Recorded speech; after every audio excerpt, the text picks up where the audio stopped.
Olá, professor Abner aqui. E, como dito na última aula, o que nós fizemos até agora, o que nós viemos estudando sobre conservação do momento e suas implicações, suficiente de massa, e, enfim, nós fizemos até agora tudo para duas partículas. Agora nós vamos estender isso para um sistema de N partículas, né? Então, vamos continuar nossa discussão de conservação de momento para um sistema de N partículas, né? Então, vamos considerar esse sistema de várias partículas, de massas, cada partícula vai ter a sua própria massa, né? Então, a partícula 1 vai ter massa M1, A2 M2, M3, A2 M3, A3 M3, A4 M4 e assim por diante, até N partículas, né? A última partícula vai ter massa Nm, né? Só para identificar cada uma dessas partículas. Elas vão estar sujeitas a forças internas newtonianas. O que são essas forças internas newtonianas? São forças internas que obedecem à terceira lei de Newton, né? Então, essas forças são as forças de interação newtonianas, né? Bem, nesse sistema de N partículas, então, agora eu vou representar então meu referencial apenas indicando qual que é o centro, O, né, do meu sistema de referencial, ou O de origem, né? E aí eu tenho aqui as minhas várias partículas que vão estar se movimentando aí devido à dinâmica desse problema, né? É um problema de dinâmica aqui, né? E eu reforço o fato de o que a gente aprendeu até agora de dinâmica, a gente tem que utilizar até o final do curso. Bem, então a partícula 1 eu posso localizar ela, se essa eu chamar de partícula 1, pelo vetor R1, que vai ser o vetor do centro de referência, né, do ponto O até onde a partícula está localizada, né? Então esse vetor R1 ele varia com o tempo, né? Por causa que todas essas partículas estão se movimentando, e a partícula 2 também, eu posso localizar ela pelo vetor R2, a 3 pelo vetor R3, a 4 pelo vetor R4 e assim por diante, todas as partículas, né? Então, a outra coisa aqui, né, a força interna vai obedecer à terceira lei de Newton, como eu disse, então são aquelas forças de ação e reação. Então, F e J é a força interna sobre a partícula I devido à ação da partícula J, né? A força sobre I devido à partícula J, né? É aquela questão que a gente já vem tratando. Nós queremos tratar esse sistema da maneira mais geral. Então, vamos considerar que sobre cada uma dessas partículas, elas podem estar sujeitas sobre a ação de forças externas, né? Então, sobre Fi externo é a força resultante das forças externas sobre cada uma das partículas, né? Vamos só complementar aqui, sobre cada partícula. Então, cada partícula vai ter uma resultante de forças externas e, claro, a somatória das forças resultantes externas de cada partícula vai ser uma força total resultante desse sistema como um todo. O sistema como um todo é composto pelas N partículas, né? Então aqui, terceira lei de Newton, só para lembrar. Então F e J, né? A F sobre I devido a J vai ser igual a menos, né, a sua reação, que é a força sobre J devido a I, né? E aí essa é a forma forte lá da terceira lei de Newton, como a gente já discutiu, a soma desses dois é igual a zero, né? Então, a partir disso, vamos escrever as equações de movimento, né? Vendo que a gente aqui está utilizando todas as três leis de Newton, né? Estamos definindo o referencial inicial pelo ponto O, através do ponto O. Estamos utilizando a, a segunda lei, que é a forma geral das forças, né? Então, a força resultante sobre o sistema é a somatória de todas as forças sobre esse sistema. E estamos utilizando a terceira lei para definir as forças de interações, as forças internas a esse sistema. Então, sobre cada partícula, a gente vai ter uma equação de movimento, né, definida pela dinâmica. né? Então, a partícula 1, ela está com uma aceleração que é d2r1dt2, né? Essa é a aceleração da partícula 1, então essa é a força sobre a partícula 1. Isso é igual ao somatório de J, né? De J1 até N, das forças que a partícula 1 sente devido a todas as outras J partículas, né? Então, é um somatório em J porque é a força que a partícula 1 sente devido a todas as outras partículas. Mais a força externa resultante sobre a partícula 1. Né? Então, veja que o índice I aqui, a gente coloca igual a 1, porque a gente está olhando só para a partícula 1. Né? Então, o mesmo vai valer para a partícula 2, partícula 3, partícula 4, né? E aí eu teria que escrever aqui N equações de movimento para cada uma das partículas, até a partícula MN, né? A última partícula do sistema, que basicamente é a equação de movimento, é a equação da mesma forma, né? Somatório aqui de J1 até N, de Fn devido a J, né, da força que a partícula N sofre devido a J, mais a força resultante das forças externas. Né? Então, a gente teria um sistema de N equações. Né? Um sistema de N equações de movimento. Não tem nada de complicado aqui, a gente só está escrevendo a equação de movimento para cada uma dessas partículas. Bem, a gente pode então somar todas essas equações de movimento e a gente vai ter a equação de movimento de maneira geral, né? Que é o seguinte, né?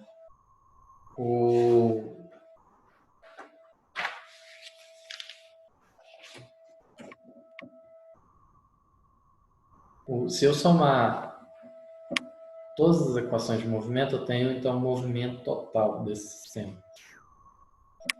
Então, agora a soma vai ser em I, né? A soma de I1 até N, tá? De MI,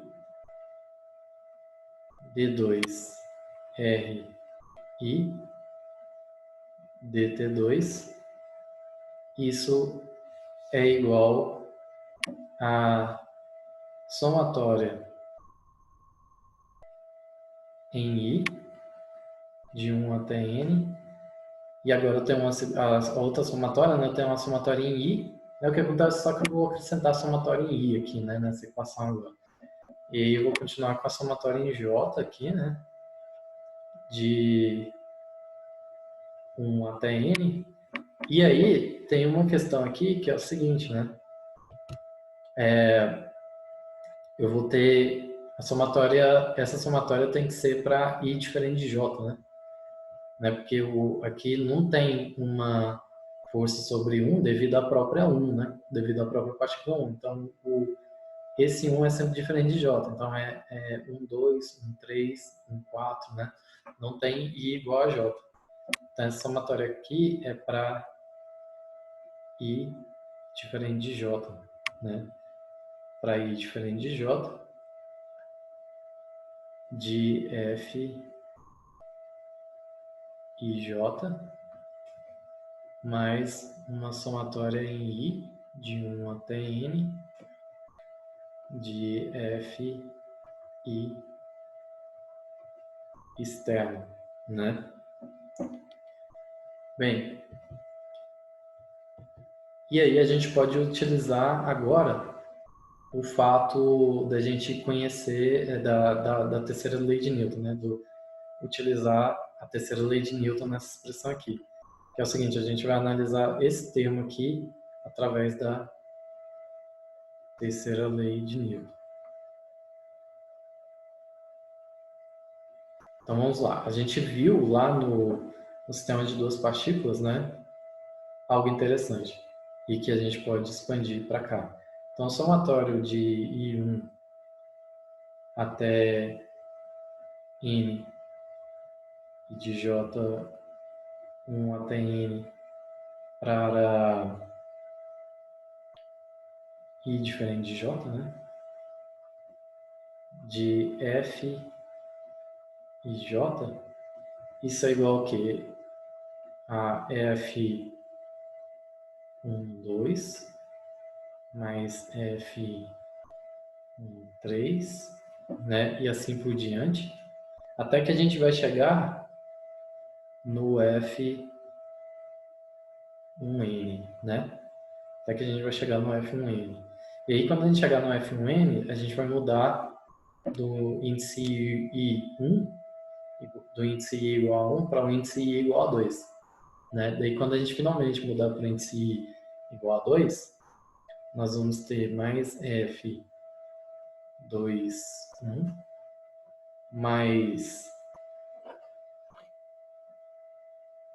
mais F, enfim, né? 2, 3, né? Que não pode ter o 2, 2. E aí a gente vai chegar lá no F2N, e aí vamos ir para o índice 3. 3. Claro, eu não vou fazer tudo, né? Até que a gente vai passar todos os índices, por todos os índices I, né, possíveis, até que a gente vai chegar no índice N, né? Vai ser Fn1, né? E aí por diante, né? Aí 2, 3 e aí por diante, né? Bem, a gente pode olhar que pela terceira lei de Newton, esse termo aqui, ó, vou pegar em azul, esse termo aqui, ó, esse F12 e esse F21, eles vão se cancelar, né? Por causa da terceira lei de Newton aqui, ó. Fj mais Fji é igual a zero, né? Então, esses dois aqui, eles vão se cancelar. Esse daqui vai cancelar com esse. E a verdade e esse daqui vai se cancelar com esse. E a verdade é que todos os termos, eles vão se cancelar. Essa somatória aqui, a gente pode inferir que ela é igual a zero. Que ela é igual a zero. Então, a gente pode inferir pela terceira lei de Newton que o somatório de I1 até N, somatório de J igual a 1 até N para I diferente de J, de F e J, isso é igual a zero. Isso é igual a zero. Isso é um resultado muito interessante, né? Que a gente tira, então, do fato da terceira lei de Newton ser válida aqui, né? Então, a gente chega, no fim das contas, que o somatório de 1 até N aí eu vou colocar não, é isso aqui mesmo, é MI D2RI DT2 é igual a o somatório de I ATN de FI externo, né? E eu posso falar que esse somatório das forças externas, né, sobre cada uma das partículas é basicamente a força externa total, força externa total sobre esse sistema de N partículas, né?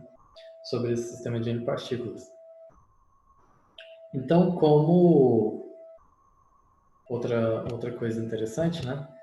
Como a massa, ela, eu não disse lá no início, mas a massa eu estou considerando que a massa de cada partícula ela é constante, então eu posso jogar essa massa para dentro da derivada, que não tem nenhum problema, porque é constante, né? Então, se é constante, não tem problema eu jogar para dentro da derivada.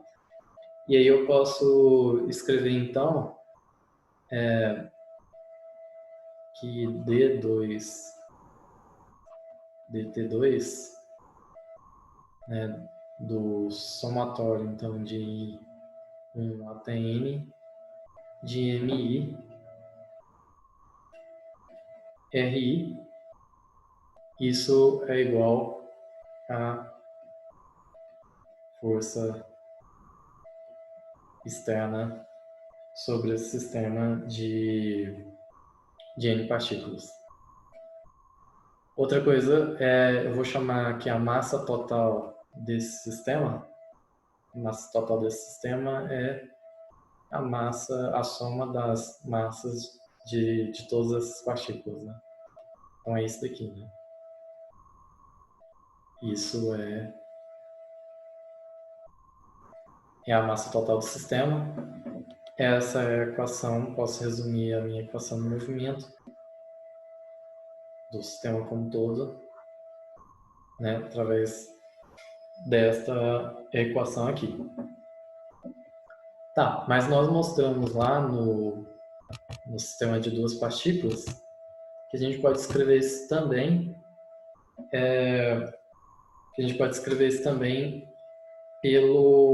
definindo o vetor de posição do centro de massa. Então, esse sistema de N partículas, ele também vai ter um vetor posição de centro de massa, e que aquilo que valeu para duas partículas vai valer para N partículas também, né? Vai valer para N partículas também. Então, eu posso dizer que eu posso olhar para esse movimento complicado de N partículas como um movimento de um corpo com massa mzão, que é a massa total do sistema, né? Vezes a aceleração desse vetor posição de centro de massa, que é o Rzão, que a gente já definiu anteriormente. Isto é igual à força externa total desse sistema de N partículas. Então, a gente mostrou isso daqui lá no sistema de duas partículas, né? A gente mostrou isso lá no sistema de duas partículas. Se você não viu, volta lá no sistema de duas partículas e veja que a gente mostrou como que a gente pode escrever isso daqui, né? Então, isso daqui também é igual a, né? Vou reescrever então, eu posso escrever isso como a massa total do sistema é constante, de novo, né? Então, eu posso escrever isso, posso jogar a massa total do sistema para dentro da derivada, isso é igual, então, passo para dentro, fica mrzão, isso é igual a derivada segunda em relação ao tempo do somatório de um ATN de MI RI, né? De onde eu tiro, então, que Mzão Rzão é igual ao somatório de um ATN de MI RI, né? Então, daqui eu tiro quem é o meu vetor posição centro de massa em relação a O, né? Então, vou escrever aqui embaixo. Vou escrever aqui embaixo. Rzão é 1 sobre M, somatório de 1 até N, MRI.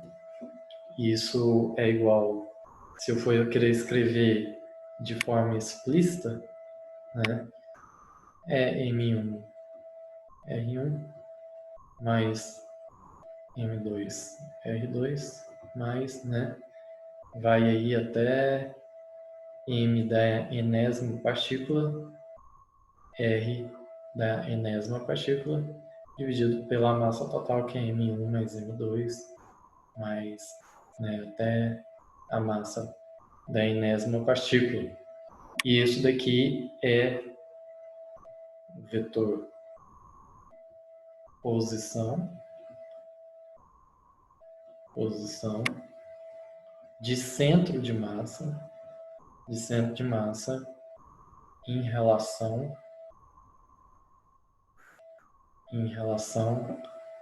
ao ponto de referência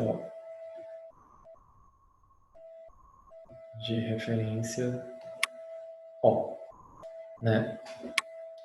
Então, se você olhar lá para a expressão que a gente obteve para o sistema de duas partículas, é exatamente isso daqui, só que estendendo aqui para um sistema de n partículas, tá?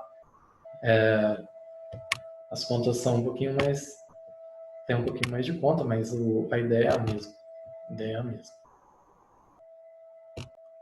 Então, vamos generalizar o vetor posição R para o caso de n partículas, né?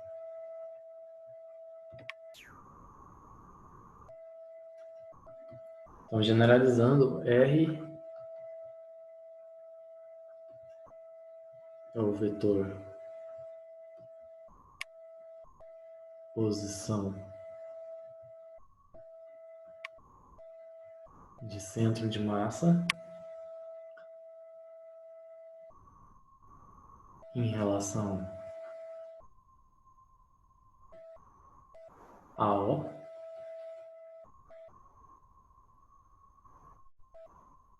né? E é obtido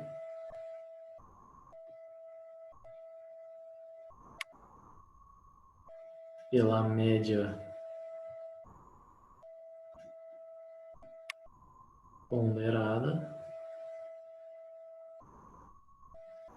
ponderada de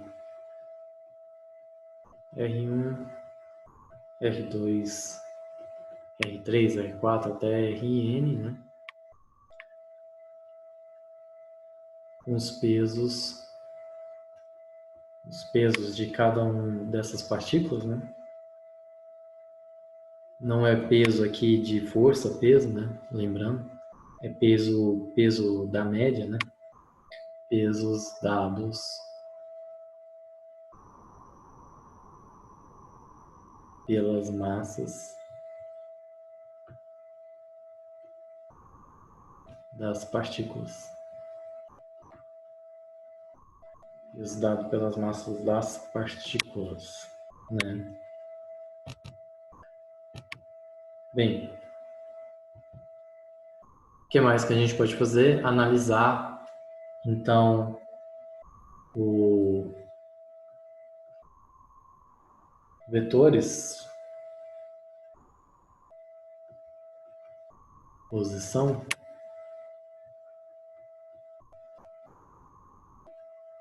de cada partícula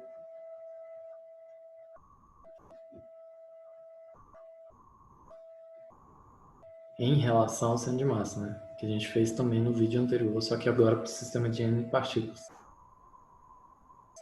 De cada partícula em relação ao centro de massa, né? Então, eu não vou repetir aqui, lá no vídeo anterior a gente mostrou que o vetor posição em relação ao centro de massa para um sistema de duas partículas era simples de visualizar, e a gente determinou aqui por linha esse vetor posição em relação ao centro de massa. Então, o vetor posição da partícula I é igual ao vetor RI, né, menos R. Rzão, que é o vetor de posição do centro de massa. Então, esses daqui, ambos em relação a O, né? Se eu faço essa subtração, eu tenho o R' que é em relação ao CM, né? Então, se você não entendeu essa parte aqui, você vai lá no outro vídeo, no vídeo anterior, e analisa lá que a gente explica por que é isso, né? Para o quê? Para I igual a 1, 2, 3, né? Aquela história, até N, né? Até N. Ok. Bem, agora uma parte mais matemática, então, de novo, né? Nós mostramos agora que Rmzão é igual ao somatório de 1 até N de MI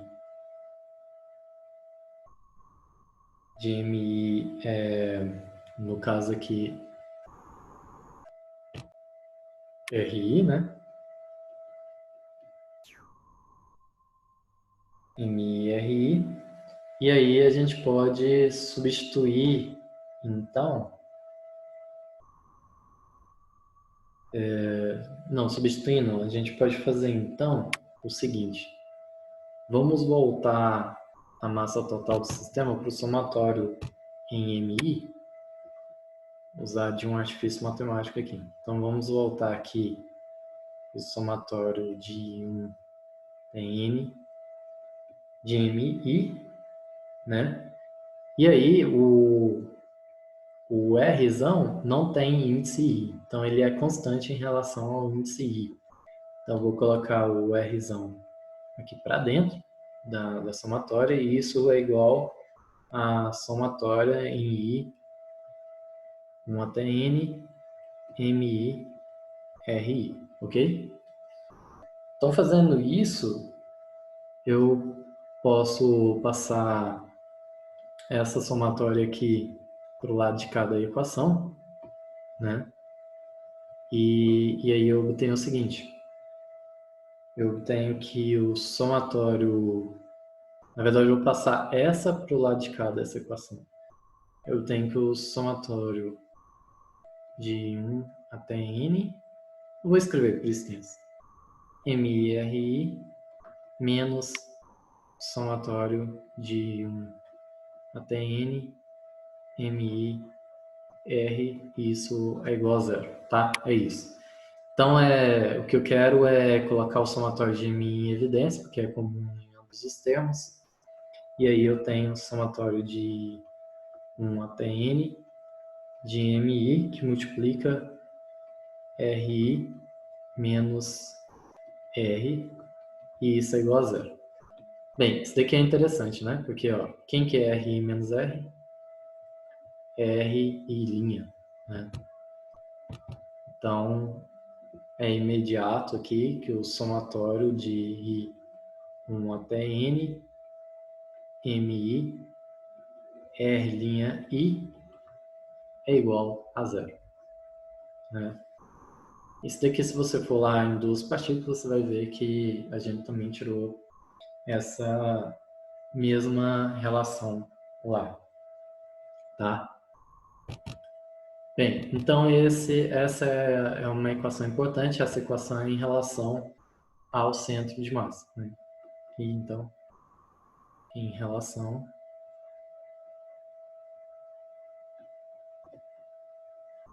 ao centro de massa.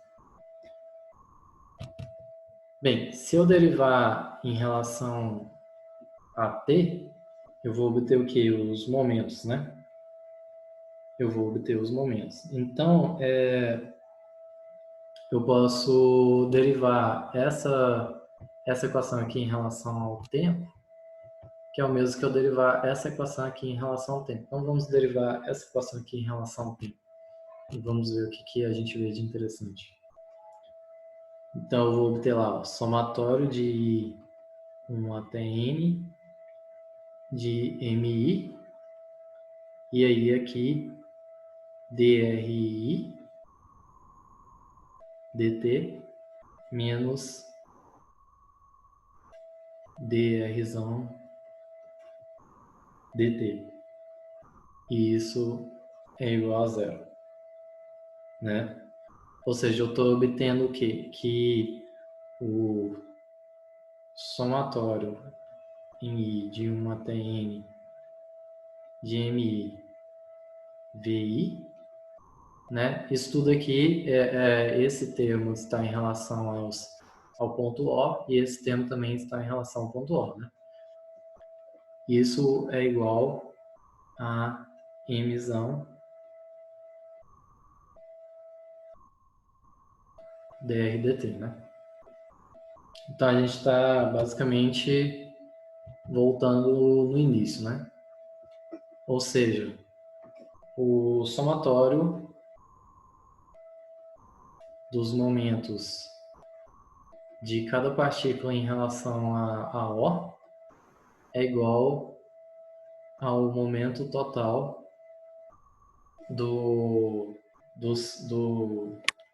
não o momento total, desculpa. O somatório dos momentos de cada uma dessas partículas que compõem o sistema é igual ao momento da mesma coisa que a gente analisar o sistema como um todo, como uma massa total em emissão, que é a massa de todas as partículas, se movimentando com uma velocidade que é regida por como o vetor R, que é o vetor que determina a posição do centro de massa, como esse centro de massa se move, né?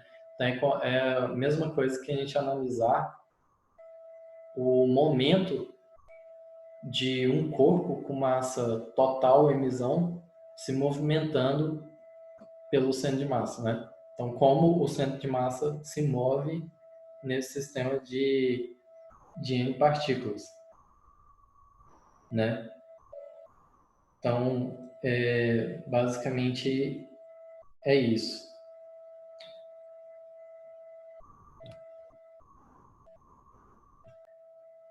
Então, resumindo, o momento desse sistema como um todo, a gente pode tratar ele como o momento de uma partícula de massa em emissão que se move com velocidade v, onde essa velocidade é a velocidade do centro de massa em relação a O. Então, a gente pode pensar o sistema de N partículas como uma partícula só, né? A questão é essa. A gente pode pensar o sistema de N partículas como uma partícula só. Por outro lado, a gente também obteve dessa relação toda que o somatório de 1 até n de mi r' é igual a zero, né? Isso daqui dita o movimento, né? O movimento em relação, né? O movimento em relação ao centro de massa, né? Ao centro de massa, e não ao ponto O. Bem, e aí, se a gente deriva isso com respeito ao tempo, a gente obtém o quê? Que somatório de 1 até n de mi dr' dt, né, é igual a zero. Isso significa o quê?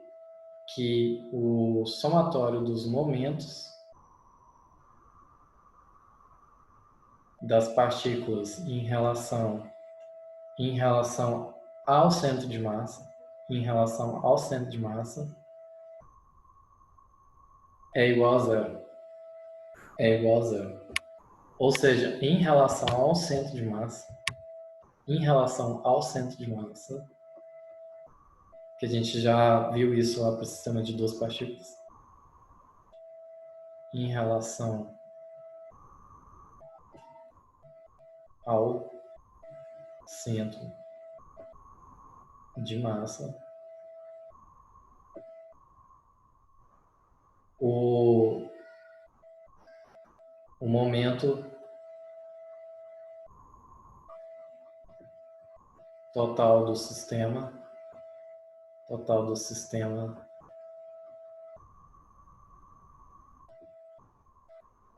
de N partículas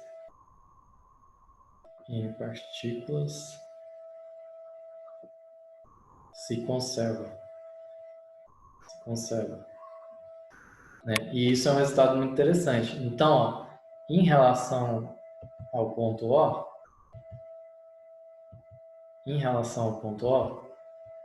O, o momento total, em relação ao ponto O, o momento total do sistema de partículas, que é essa soma aqui, né? A soma do momento de cada partícula em relação ao ponto O é igual ao momento se a gente pensar em uma partícula com massa total desse sistema todo se movimentando com a velocidade dada pelo vetor posição de centro de massa, né? Por como o vetor posição de centro de massa varia com o tempo, pela velocidade dele, né? Então, isso é igual a P, né? E aí, se o vetor de centro de massa, né, o posição de centro de massa, ele tem uma aceleração, então a gente vai ter uma variação do momento desse sistema de uma partícula só, pensando ele como uma partícula só de massa em emissão, vai ter uma taxa de variação do momento, então a gente vai ter uma força. Então o movimento total vai ser regido por como essa força externa total age sobre o sistema.